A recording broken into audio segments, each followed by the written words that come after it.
1973 সাল থেকে শুরু করে এই পর্যন্ত মোট 12 বার বাংলাদেশ সংসদ নির্বাচন অনুষ্ঠিত হয়েছে। এর মধ্যে আওয়ামী লীগ প্রায় 6 বার, বিএনপি 4 বার এবং জাতীয় পার্টি 2 বার নির্বাচিত হয়।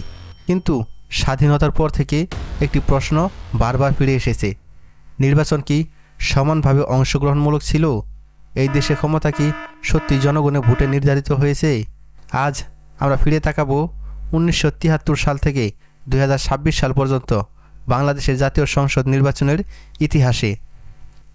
বাংলাদেশের সংসদ নির্বাচনের ইতিহাসে সবচেয়ে বিতর্কিত দুটি শব্দ হলো বিরোধী দল বর্জন এবং ভোট জালিয়াতির অভিযোগ। 1986 সাল থেকে 1988 সাল সামরিক শাসনের অধীনে নির্বাচন, প্রধান বিরোধী দলগুলোর নির্বাচন বর্জন, জনগণের ভোটাধিকার ছিল প্রশ্নবিদ্ধ। 1996 সালের ফেব্রুয়ারি মাসে বিরোধী দল ছাড়া একটি নির্বাচন অনুষ্ঠিত হয়। ফলাফল মাত্র কয়েক সপ্তাহের মধ্যেই সংসদ ভেঙে যায়। এরপর সেই বছরেরই জুন মাসে আবার জাতীয় সংসদ নির্বাচন অনুষ্ঠিত হয় এবং আওয়ামী লীগ জয়লাভ করে।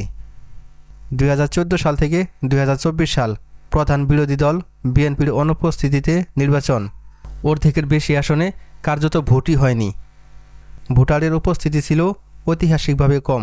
2018 সালে সবচেয়ে বিতর্কিত নির্বাচনগুলোর মধ্যে একটি। বিরোধী দলের অভিযোগ, ভোটের আগের রাতেই ব্যালট ভর্তি করা হয়েছিল।